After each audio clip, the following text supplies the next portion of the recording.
You see another parent's kid doing something bad. How do you discipline them? Bar Talk opinions on what you should or should not do, now on The Brew.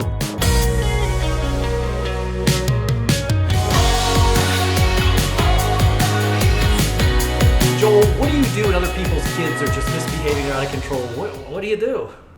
First of all, you can't discipline someone else's kids. That's the thing. Like, it's not yours to do anything with. So you have to go directly to the parents. Doesn't matter what situation it is, you can't do anything with the kids. You're right. You and I cannot. Like, you don't. In fact, if you would do that here, you're probably yourself going to get yourself in a situation where it's probably going to get physical, especially if daddy's had a really bad day, number one. But number two, you can, if you are their teacher, their preschool teacher, or perhaps a principal, maybe a clergyman, but I'm thinking probably not even in that case, mostly if it's their teacher or principal, because that's their job.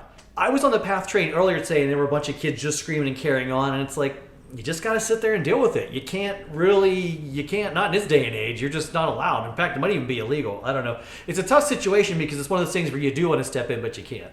Yeah, you just kind of have to deal with it for the most part. That sucks, but oh well. Yeah, or at least in this case, at least my stop came up and I'm like, I'm out of here. This door's open. I'm gone. Good luck. You take that problem to the World Trade Center, because that's where that train was bound for, and I was out. Yeah, it's a tough situation. But some of you do have some advice, so we asked our viewers. It is Bar Talk here, so what do you do when somebody else's kid is misbehaving? Here we go. Bronx Bombers 46 says, punt them like a football. Ed says, you don't, full stop. Scrooge McGavin says, you call CPS, Child Protective Services, on the parents. Whoa, that's extreme. And GV says, kids played ding-dong ditch on my house when I was 18. One moron was dumb enough to leave his bike in the front yard when doing it. Took the bike inside, and when the kid came out, told him to come back with one of his parents to get it. Ooh, there you go. You get the parents involved and outsmart them. Teach them a lesson, I guess. I mean, if they left it on your property, I mean. But, yeah, and in Rock for Guitar, I agree with his answer. He says, if you do, you may get your own ass beat in.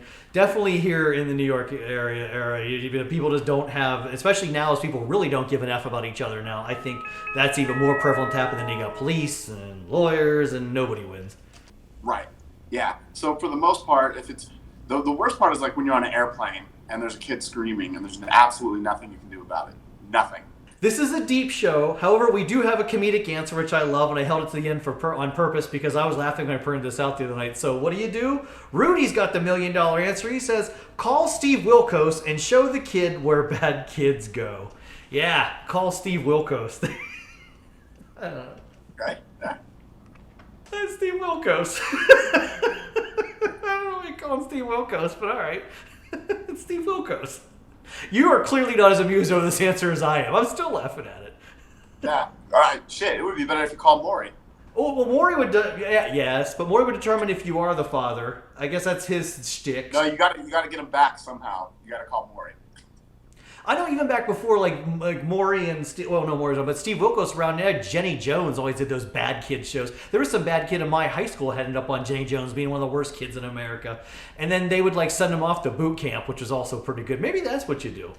Hey, we need to revamp that show. Yeah, that's the answer. How do you fix your misbehaving kid? By humiliating them on national television. Yeah, that's there you go. Good luck when they get that coming up in a job search 20 years later to be manager of some company. Oh, yeah, you're humiliated on Jenny Jones in the 90s. Yeah, and all that and never-ending trauma. Yeah.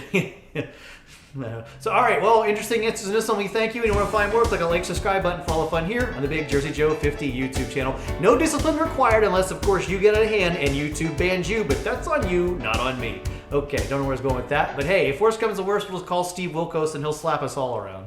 How's that? Sure. Maybe we should book him as a guest one time on here. Think he'd show up? Probably not. No. Yeah, all right. All right. There's a one bald guy that looks like an egg ratio on the show, and you already got it. Cool. Yeah. Patrick Stewart. No. Here we go. All right, Jersey Joe and you say thanks for watching, and we'll see you next time, I hope. Get ready to laugh as Jersey Joe has another funny set of hilarious restroom graffiti. Streaming now on Kicking Back with Jersey Joe.